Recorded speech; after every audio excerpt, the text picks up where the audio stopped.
very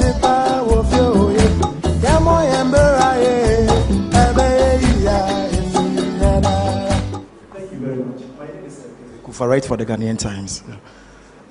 Minister, recently, it's been a phenomenon where social media is awash with schools at the basic level, children studying in very dilapidated school building, some studying on bare floor. Sorry for cutting in, but for emphasis, our discussion would be tabled around the reforms, everything that was discussed today. Thank you.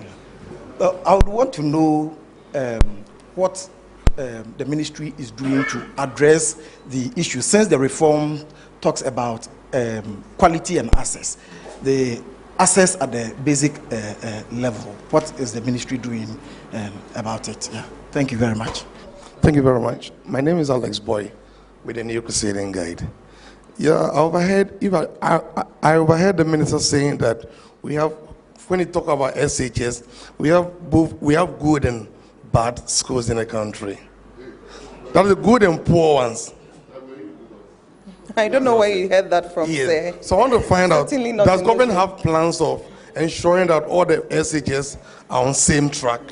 My name is Ernest Meno. I work with Joy News. So my question will follow what my colleague from the Chronicle said about structures. I know that the ministry had announced some 1.5 million for the education sector. You talked about the fact that you're trying to deal with that. And because we've heard the ministry also say that schools under trees come up, sometimes you try to deal with them and you have new ones coming up. Can you give us a list of, say, schools that you've given out for contracts, schools that you're building, so that then when we're going out telling our stories, we know that this one is being tackled and we should expect that by this time a school is up, and then we can address that. And if you can just tackle the issue of the governing council of the University of Education whenever for us, when it will be properly constituted. Thank you very much. Minister, you've heard me poku samo, me free kingdom FM. Me ba show me question o basic kindergarten as for there be suggestions say nka kole bi enyi a yemfa kasa nka local enfan start enfan show mo ade. Do you plan somebody become more policies on one? And the second one here, we double track education. No, or more and say GS for suggest this extra classes at the moment from now to time BB school, and also and so on at the same time. So I want to know. I want you to furnish me with the number of facilities, beneficiary schools, and also when we are seeing the end of the double track system. And then, yes, I want to know if you're thinking of revisiting the issue of mobile phones in the secondary schools, since we've already seen riots in several schools already. Access in basic schools, that's the first one. When you just look at the numbers, all the kids that are born that are supposed to go to primary one or that are supposed to be in school, and you look at it together with the gender parity, then in Ghana here, we have all our children in school. It has been basic school.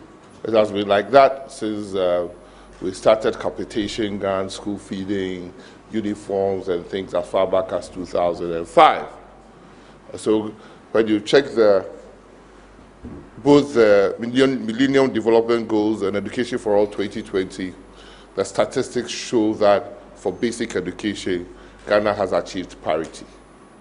For gender parity, Ghana has achieved gender parity of 1 in the basic schools, probably 0.99 in the junior high school. From the junior high school to the senior high school, there's a huge drop. So if it's pure access, the access is there. But you talk about quality, and that's where we have a problem. I can confidently look in the cameras and say that every school that is being shown, inspired by people, benevolent people going to donate to the schools and things, and inspired by politics and things like that. Every school that is being shown has been in existence long before President Akufo-Addo came into office. It shows that no single government can finish all the educational infrastructure, ever. Because you show me a basic school now that the kids are on the ground. So I asked, in the last 8 years of the previous government, what were they doing? But that is not the answer. The answer is that we have not got enough resources to be able to do everything at a particular time. That is one. The second answer is that most schools still in the country are started by communities and individuals and societies, whether CSOs or faith-based organizations.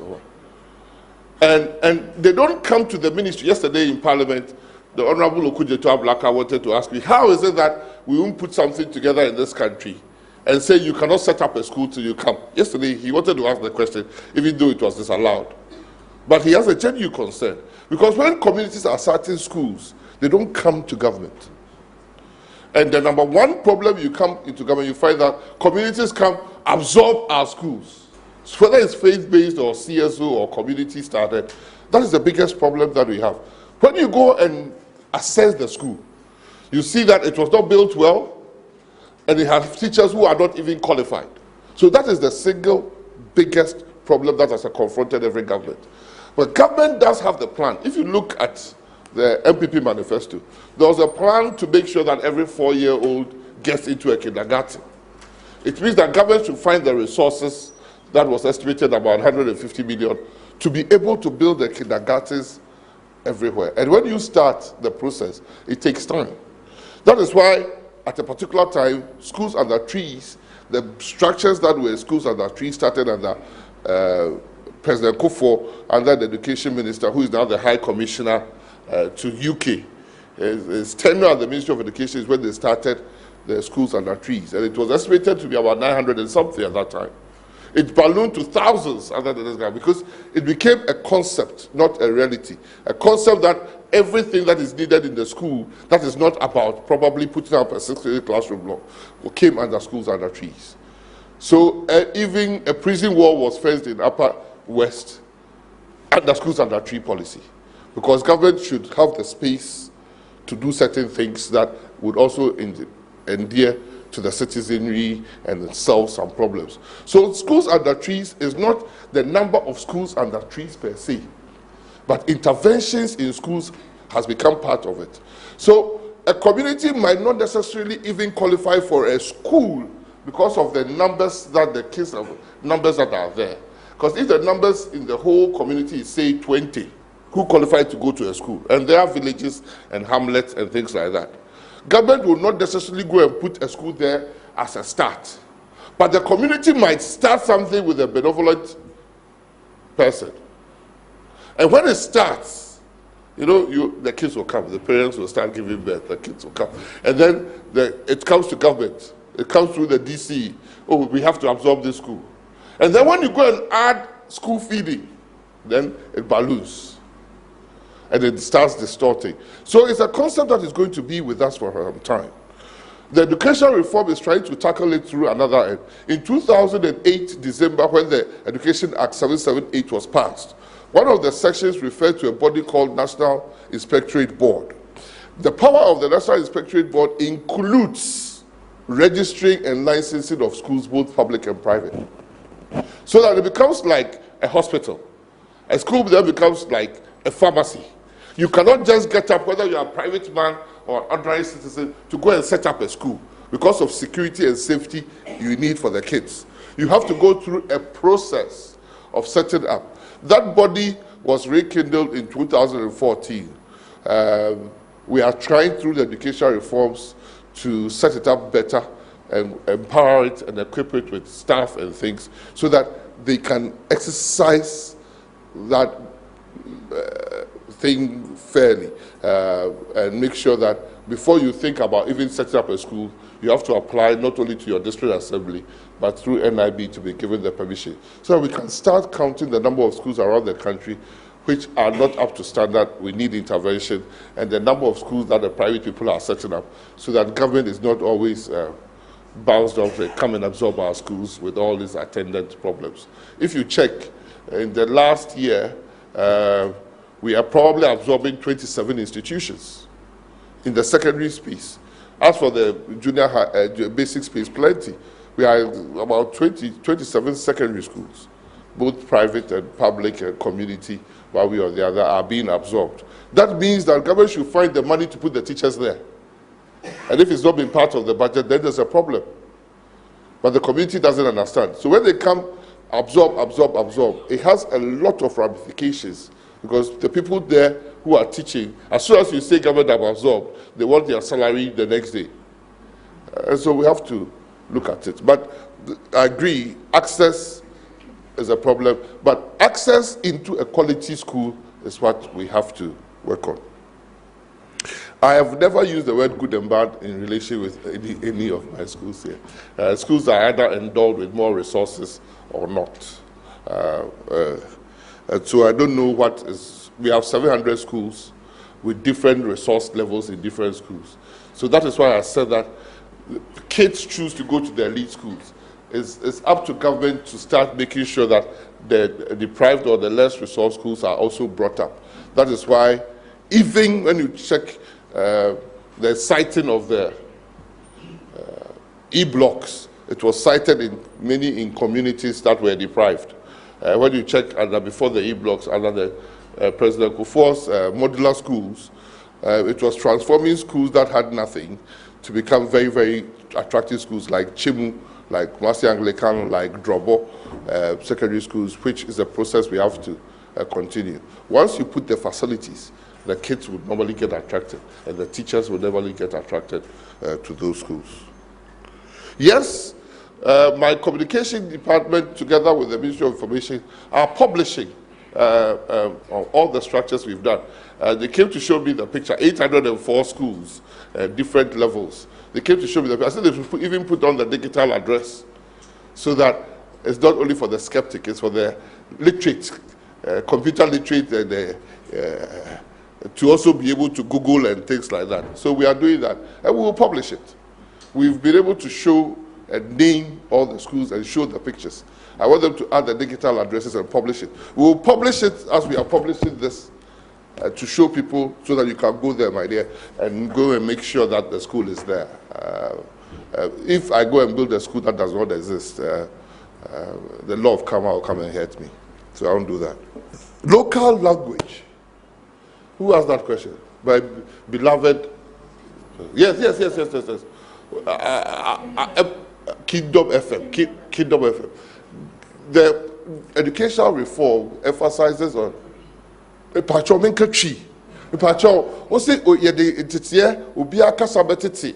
Akolan Meboa. Aha. Okay, Satra. We're correct. We're aban obeka so onfa obi kasa o kan tete no na on ebia onim de ekoso so ohwata na akola no intete no enye ne papa de ne mama fie ne wo e school dem eti akola no free de mama ne papa fie wo tesa no na o school wo osu obi so free East Legon no oba school wo osu kasa de he na wo kan akola no free tesa no kasa na de free osu kasa no na e fa tete do classroom. All the mature. Eti ufa akola baako a obi ate ase.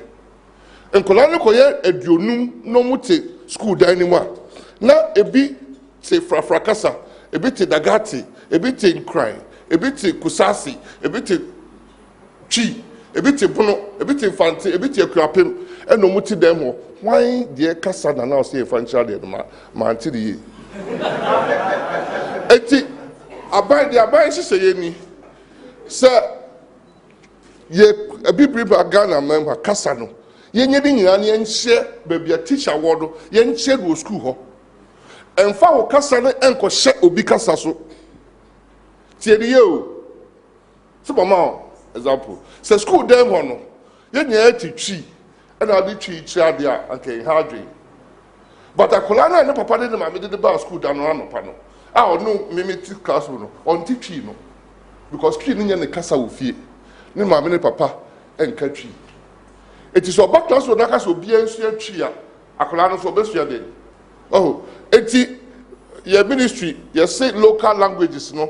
There are a work gun na ha ya hon treche nyina yenchre a teacher wo school ho no yenchre obi fo obi kasa enkobutu obi so pajitie die o so ati ase twi da be so ati ase it is it does a bit for the kasa em force so say kan me kasa twi ni ti ne twi kwa ne kasa e work gun na ha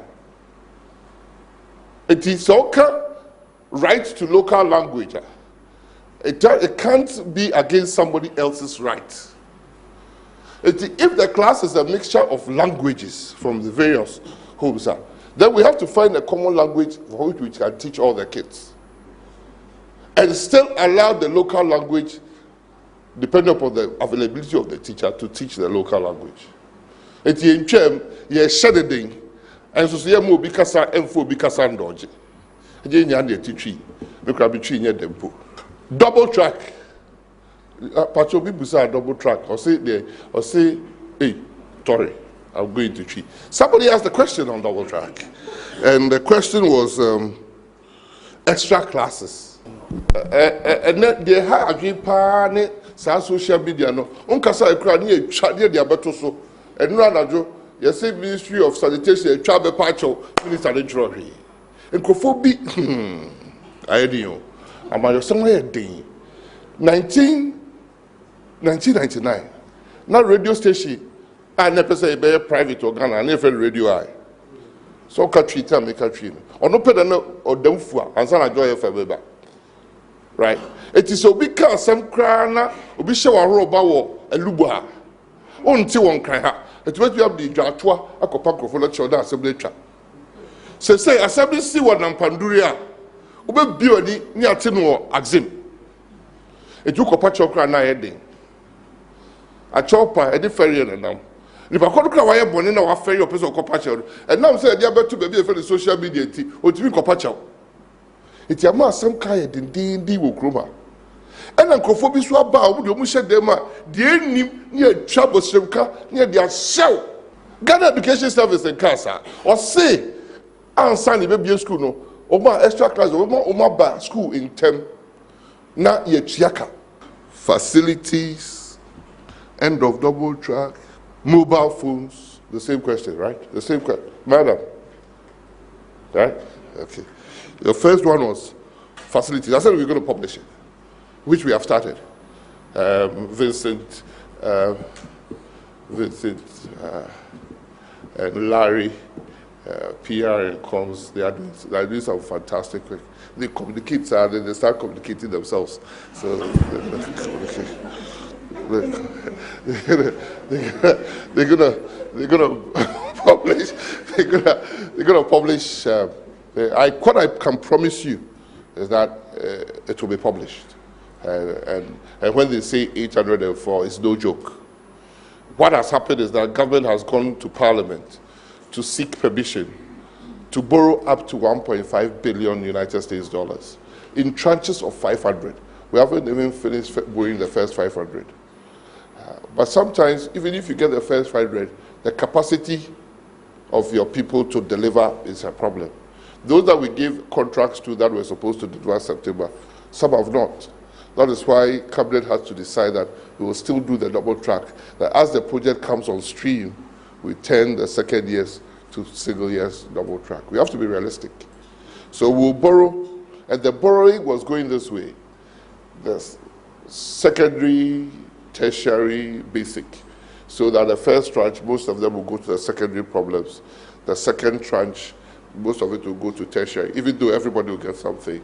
In the third tranche, most of it will go to the basic school, with the others getting something. That is how it's been envisaged and it's been proportioned. But I can tell you that every government adds buildings, every government.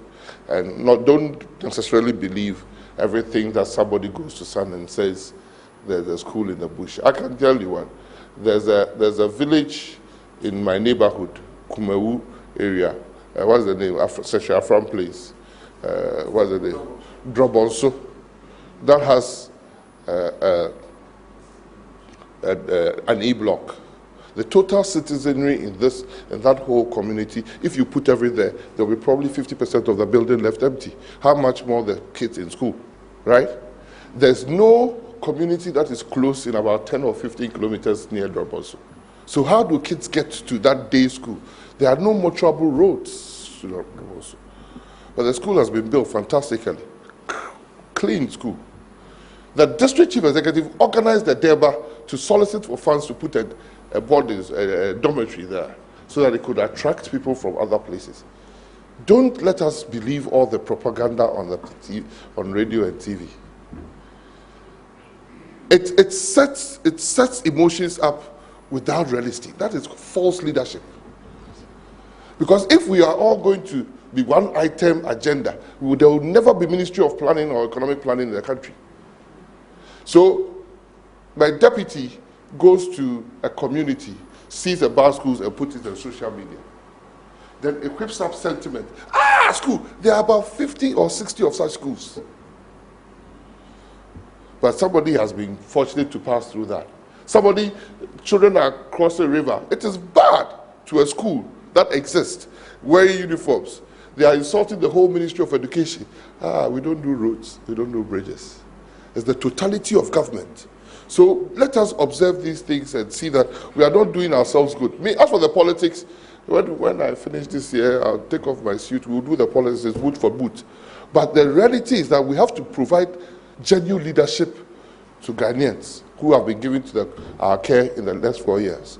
And we will go back and speak to them in all honesty and sincerity and humility that we have delivered and should give us a second mandate. But those who have bought 613 generators, projectors, and slides, hired people to go around because they provided false leadership. And in 200 E-blocks, they did only 40 or something. We will confront that issues on the political platform. But when they have a respectable group like this, I have to speak to them the truth. And it's only the truth that I should be responsible for. It's true about we have to have a policy of mobile phones. But it is not about mobile phones. Because even in advanced countries, you can't use mobile phones while teaching and learning is continuing. What we have to do is to be realistic. We have a facility, a program, a technology called iBox that we are putting in places in most secondary schools that we have a plan to trickle it down to junior high schools. One of the deep dive studies we found is that when you go to the school that we have put iBox there, the kids are not utilizing it. And this iBox contains lectures and lecturers teaching difficult subjects, even doing virtual laboratories and things like that. It really levels the playing field. And the kids are still not being able to use it because Ghana Education Service has a policy you can't bring mobile phones into schools. And how is the kid going to interact with the system when you need Bluetooth or Wi-Fi? So we've looked around. We found the school, Accra Wesley Girls, that the head, and that's what we call leadership, the head has agreed with the kids. You will come to school with your mobile phones, but when you get to school, take out your chips. It's learning and teaching time so that you can interact through Wi-Fi with the system. And it's working. It has the highest rate. So I know that the Ghana Education Service is coming out with a policy on the use of mobile technology in their schools. So we hope that they hurry up on that and we get usage of that. So thank you very much. Actually, if mobile phones existed in 18 to 18, every school will be using it. At the moment, the PSHS has broken the shackles of accessibility when it comes to the ordinary Ghanaian getting the chance to attend. So your name, your media house. All right, my name is John Awuni Kesben Kumase. Taking it over again, I'm saying the PSHS has broken the shackles of accessibility to the ordinary Ghanaian when it comes to secondary education. But I don't know if you are considering some legislation going forward, because I remember former President Kufuor's time, there was a 4-year system which was reversed. Whether there will be a legislation going forward so that this particular PSHS, subsequent regimes will continue to have it. Because at the moment, we don't have a national policy on most of the activities that is run. After political campaign, manifestos are read, you deliver based on your manifesto, you go, and then we go back to the same circle. Thank you. My name is Nana Puku from Daily Searchlight. Honorable Minister, you were talking about reforms in the tertiary and secondary and basic schools, but I did not hear you talk about TVET, the technical and the vocational schools, because my fear is that you say about 800 students will come out, and those who don't get access to tertiary institutions like the universities, because in Ghana everybody wants to go to university. So those of them who cannot get access to universities, what happens to them? The chunk of them, what happens to them? And my second question has to do with, I think you talked a little briefly about the E-block. I went to a ministry to do an interview, and they told me that about 20 of them have completed by your ministry so far. Are you going to add on to the 840 that were 804, 840, I don't know, that we're talking about now? And the 804, you just spoke briefly about, so I want to know about the E-block. Are you going to discard it completely, or you are going to add complete some more? Because, like I was saying, some of them, I have a place at in Fudwa, students have to walk a distance, so the block is there, nobody's going. The previous administration said they were going to provide buses, and because of the accessibility of the roads, they couldn't use the buses. So how many are you going to construct some more of the U-blocks, or you're going to abandon them completely? Thank you very much. My name is Obri Abua. I write for the Chronicle newspaper. Dr. Prempe, there is this issue circulating in Ghana. You know, there's the CAP at Mokola, the School of Law. This issue about academicians and some people arguing that Mokola shouldn't be the only place that they should be given the licenses and all these hula baloo about Mokola and all that. What is your take personally? What do you think about they centralizing the entire thing at that place? That is a thing that Ghanaians would want to a bit of enlightenment on that. My name is Viros Kaledere. I work for the Daily Graphic. Honorable, last year, during one of your interactions with the media, you mentioned the issue of lecturers in the universities, that only those who hold PhD will be allowed to lecture. How far are we going with that? And then the second one is, following that, we want to find out what plans do we have in place for those who hold MPhil and are lecturing in the universities? Because most of them, their complaint is that there isn't any assistance for them at the GET Fund or Scholarship Secretariat for them to go and do PhD in the universities, particularly outside the country. And if I'm allowed to go to the third one, we want to find out. Initially, our understanding was that second year SHS, under the free SHS, were not to go for double track. But you've explained to us that that is not the issue. But we know some of the schools have the assistance of, like I can't remember them, but some of them have some help with infrastructure, where they are building schools, more infrastructure for them. What happened? Is it a general thing that in a situation like that, they will all still be under the double track system? My name is Kweku Aduamans. I work with GH1 TV. I think my question has been asked already, but it didn't receive an answer with regard to the on-pass at the University of Education, Winneba. Yes, it wasn't answered. So, okay. So I would wish you can answer for us. Thank you. Right. My name is Eric Mawina Egbert. I work with Star FM. I'll just take off from the UEW question he asked. They asked about the governing council, but we also know that there's a standoff right now where we have two vice chancellors. If I can say two vice chancellors, we want to know what government is doing, because we know the UEW is one of the institutions that train teachers, and the school is currently on vacation. So what is government's position on that matter, and what will be done before school reopens?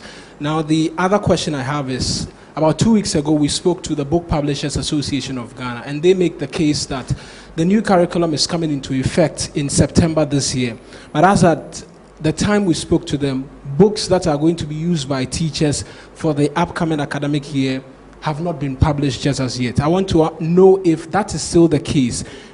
if that's not the case, then some details can be provided in that light. And then lastly, the national certificates to be reintroduced. We didn't get fine details as to timelines when it will be introduced. So if we could get some details on that as well. The national certificates, I think I explained that from next weekend we are convening a conference for the educational experts to go through what the curricular reform review, the junior high school, senior high school would entail as to the common core and whatever. And it is at the end of that, that will culminate in the junior national high school diploma. So we'll go through the process. We are not in a rush. We'll go through the process. We'll get it right with the experts' advice, and Cabinet will take it up. Then we can reform the curriculum, and then it will get there. So it's a process. I'm not saying tomorrow. Ghana book publishers. I didn't get the question, but nobody forces a private person to publish. There are in existence the curriculum books or subjects that have not had any book published till date. Because you can't force somebody to publish if the person is not willing to publish. The job of government is to put out the curriculum and the subject area curriculum out for anybody interested in publishing to publish.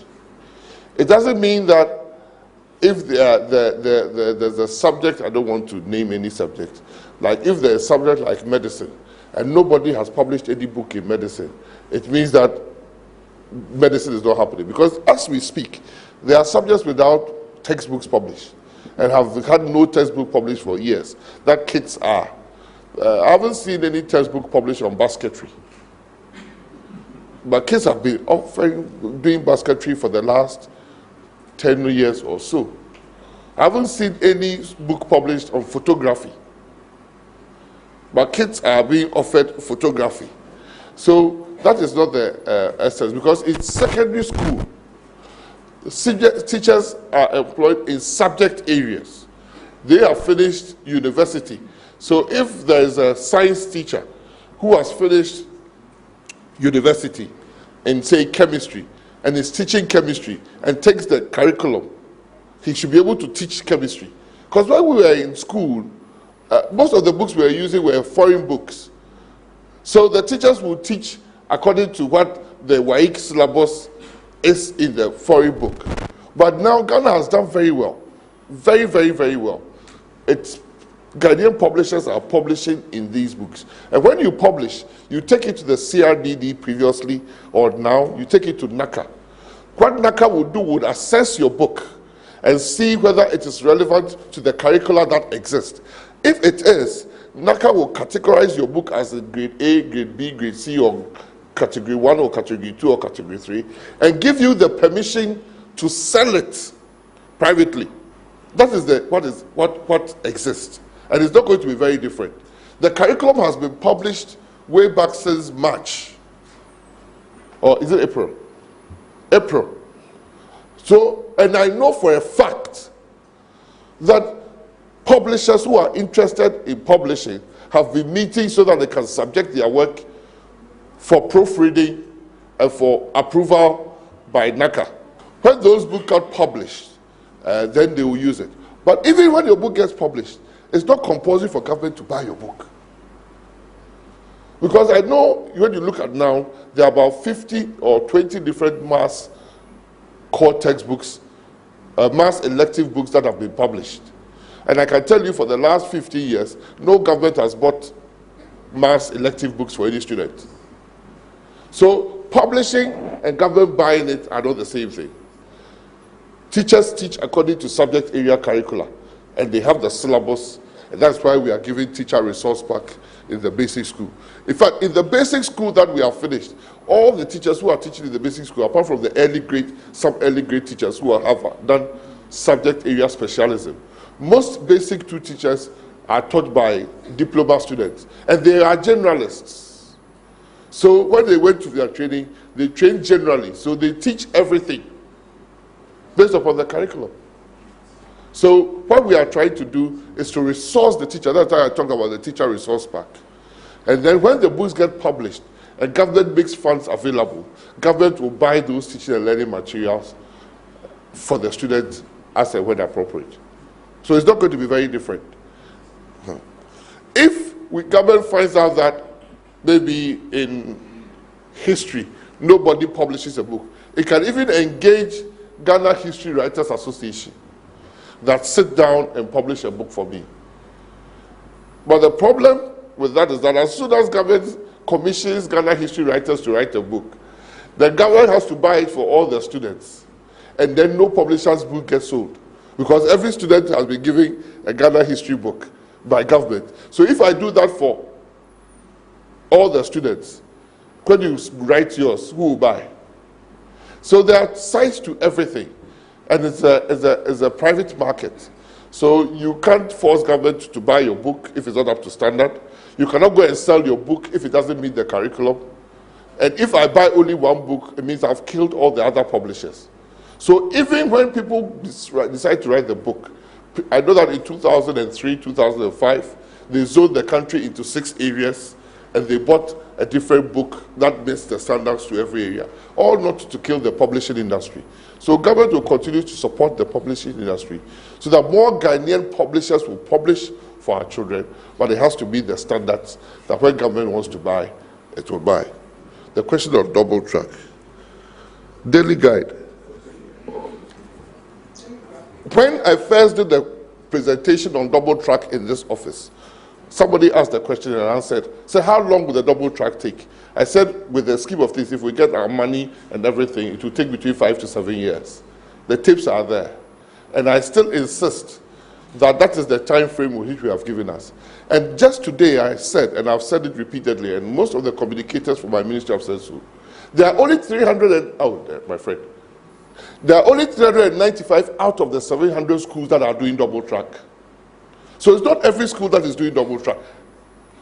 So when a school, say Prepper College, there are infrastructure going on in Prepper College, that will take the first year going to second year from double track to single track. And the contractors finish, the kids will come and run single track in schools. Right? So it's going to be by school, infrastructure by infrastructure. That is why I said that even some of the schools that are single track, it can just happen that more students will choose that school. And even though the school was single track, it will go to double track. Because it's not kids choose a school. Really, I want to explain it to you. Now the kids who chose school A, the school A has capacity for 500 first year students. The kids who chose the school are about 1,500. They all can't go there. I cannot go and take those kids to a different school they didn't choose. Because you, the parent, will come after me and my child didn't choose the school and you have taken the child there. So in that school, if it so happened that it was a single track, the school will become a double track to accommodate about 800 of the students. And the following year, if we finish building and they move on, they will move to a single track. Because the single track or double track doesn't make a student lose a single hour of contact time, which is what is in essence why we go to school. So it is fluid. And now I know that some schools even applied to become double track schools when they have more than enough vacancies. MPhil, yes, you asked about MPhil. I hope that when the Honorable Minister launches the tertiary education policy, I don't know how many copies we got, but I can tell you one of the issues in is exactly what you have done. He says that universities that are doing pure research or research universities must have people teaching there with terminal degrees. A terminal degree is a PhD. And universities that are taught universities can have MPhils teaching there. So it's all being published, and it's all distributed, and everybody will see. What has happened that some lecturers are saying, government has offered through NAB and NCTE that the universities can help link up with other universities for those who have MPhils who want to do PhDs. That has been offered. When the staff audits were done and conversion of polytechnics to technical universities, the staff audits were done as part of those conversions. Because now You say you want to become a technical university, and the requirements are different from a polytechnic. So what qualified you to teach in a polytechnic might not necessarily qualify you to teach in a technical university. But if you're a lecturer in a technical university, you already have the same entitlements and allowances and remunerations as somebody in a general university or other public university. So there should be equivalencies. Because if you heard, the Vice Chancellor of University of Ghana did this meeting, and it was published, that people are migrating because somebody doesn't qualify probably as a senior lecturer, has been given an associate prof in a technical university. But when he gets there as associate prof, he takes the same salaries and allowances as an associate prof in the same university. So if you are not careful, the market will be haywire, gone haywire. Lecturers will be moving and gaming their systems and things like that. That is why you have to have a standard which is done transparently and accountably. Ghana Law School, I would like to profess my position quietly between me and my friend who asked the question. Standing here as the Minister of Education, I don't have a mind of my own. My brother who asked the TVET has been a consistent advocate. Every time I've come here, he's asked a question one way or the other related. Today, I came to talk about pre-tertiary and tertiary as to these three issues. TVET is a huge agenda that what has government done. The manifesto of MPP, I think on page 109, I suspect page 109, talk about our trust in TVET. It talked about three things, or two big announcements. That we are going to revamp and rehabilitate existing TVET institutions and going to build 2 state-of-the-art TVET institutions in every region of the country. I can say with authority on record that government has taken loans and revamping the whole of the NVTIs, including building 2 machine tool making industry and foundries. Government, even though we came to meet the previous government, also in the conversion of polytechnics in technical universities, the previous government has started a program with a company from America called Amatrol that manufactures technical equipment, vocational equipment, as well as offer training in them. Every polytechnic that was being converted had chosen one niche area for which they are going to be their specialty. And that company was retooling those areas that the university has chosen in all the 10 polytechnics and technical universities. What this government has also done is to take another loan with the Chinese government with a company called AVIC that is going to even add more onto the facilities and extend or expand the training that is going to go to all 10 polytechnics, technical universities, and 13 technical institutes. The technical institutes are technical bodies that are in the secondary space. So this is going to re-equip 13 technical institutes. Also build a state-of-the-art technical examination unit in the university that has been set up especially for the training of teachers in the TVET area from Coltech out of UEW. The UEW campus on Asuyeboa called College of Technology, and the UEW company in, campus in Mampo, Asante Mampo, called Mampo Agric, are going to form the nucleus of a general university that is only going to train, and I mean only going to be allowed to train technical and vocation teachers to come and teach in the basic school, the secondary schools, and the universities, the areas that technical education is going to be offered. We're going to build one state-of-the-art technical examination center there. Not only that, for the projects that are announced, we have secured loans that are with Ministry of Finance that they are working on for 3 different phases to make sure that all the 16 regions of the country get 2 of the state-of-the-art TVET centers established. So that is our trust. Our trust is pinned on a 5-year strategic plan that they expect in those areas. Ghana is blessed with some of the best experts in TVET in the whole world. They go around consulting for other countries. And we've put together a 5-year strategic plan that we are following to revolutionize the TVET agenda in this country. Some of the things that we are doing, you find out that the TVET is covers, today was not TVET day, the TVET covers 19 ministries. Every ministry has set up an institution that probably is into TVET. And I'll go around it.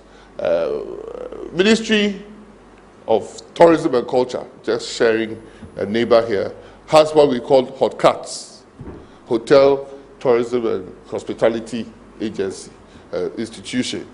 The ministers have renovated the place, but it is a education and training facility, so it shouldn't sit there. This ministry had some lovely educational institutions called GIJ and NAFTI. They were all under this ministry. That has been moved to education. The gender ministry has social welfare schools. The agri ministry has agricultural colleges. The fishery ministry has a fishery training school. The aviation ministry has an aviation training school. The transport ministry has a transport training school. The lands and natural resources ministry has the school of survey and mapping. So you go through. Employment had NVTIs. So 19 ministries, about local government has CDVTIs and others. So about over 230 training institutions are scattered over 19 ministries without a standard certification or a standard curriculum. And that is why the government has changed the position to put them all together to bring them under the Ministry of Education. So that now we are going to have Ghana Education Service and we are going to have a Ghana Technical Vocational Education and Training Service. That would put together all these TVET institutions, and those, even the technical institutions and the secondary technicals that are Ghana Education Service proper, would also move to this TVET service for emphasis, for standardization, for curricula, and for certification. And it will have a regulator sitting on top of it that will ensure that our TVET agenda is met. So we have not left TVET. Today is not my TVET day, so that's why I haven't spoken about TVET. E-blocks. I said in passing that this year we are admitting 27 institutions. And even this year we are admitting some of the e-blocks. Last year we admitted some, this year we admit. I want to put on record that this government has not stopped any contract that has been given before we came into office for the building of e-blocks. The problem has been contractors who have abandoned site. And I want anybody to challenge this point. Because one of the last contracts that was given by NDC for e-blocks was Domi Kwabenya. One of the last contracts. The contractor has finished and he has been paid. But if, for one reason or the other, contractors are abandoned because government has changed, and when you go through termination, you turn around and say, I'm terminating contracts. It has to go through a whole procedure with the Attorney General. When we wanted to terminate, they wrote to us that we can't terminate. Contractors are not going to site. Those who are serious and have gone to site are being paid. We get paid. When we came, the total bill certificates that are accumulated was over 800 million. We published it. We didn't hide it. And I can tell you we've paid over 80% of that. So government is being responsible. Legislation, fantastic. But do people remember that President Kufuor's 4-year SSS was grounded in law? The Education Act 778 mandated that secondary education is 4 years. But when the people of the country decide on an election day to vote for a government that does not believe in education, every law can be changed, even including the Constitution. And that is the democratic accountability principle. So 778 stated in law that secondary education was 4 years.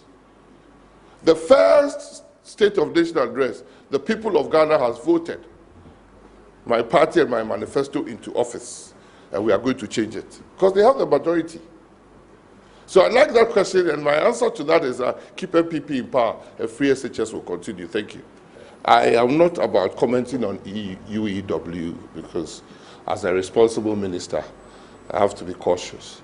But I can say without without hesitation that there's only one vice chancellor in UEW. if this country wants to go in a lawless way, somebody can run from somewhere and come and sit in Flagstaff House very soon and says, I'm the president. There's only one legal, legitimate vice chancellor. It's Reverend Afo Brody. Anybody who doesn't understand must go through the legal process. We are not, and I repeat, we are not going to accept such things. Where would it end? Where would it end? I'm rather surprised that the police have not charged the trespassers in court by now. I'm rather surprised. Because even if you are, somebody must ensure that you are there. You can't nilly-willy run to a school, go and sit in a chair and say you are ever, hey, can we get a device? Let's give you. It's not easy like that. There's a process that we have to go through. You can challenge a process, you can go to court, you can challenge a process, and even if you win, it has to be executed. It's all through a legal means. We are not, and I repeat, we are not in a lawless state. That's all I can say. Thank you, Honorable Dr. Matthew Opoku Prempeh, for your time and your information. Once the country knows where we would want to get to in future, one thing we would never want to play any kinds of emotional games or politics with is our education. And I hope we'll keep treating it with all the right information that we've had access to today. So on behalf of the President of the Republic of Ghana, Nana Addo Dankwa Akufo-Addo, and subtly on behalf of the Sector Minister for Education, the Honorable Dr. Matthew Opoku Prempeh, the Ghana Tertiary Education Policy document is duly launched.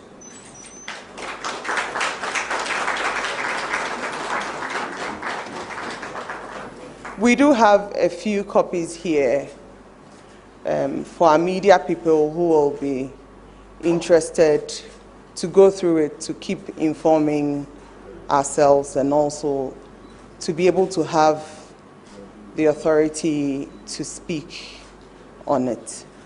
We are grateful for your time, and we are trusting you that you'd be able to deliver the information the same way you received it.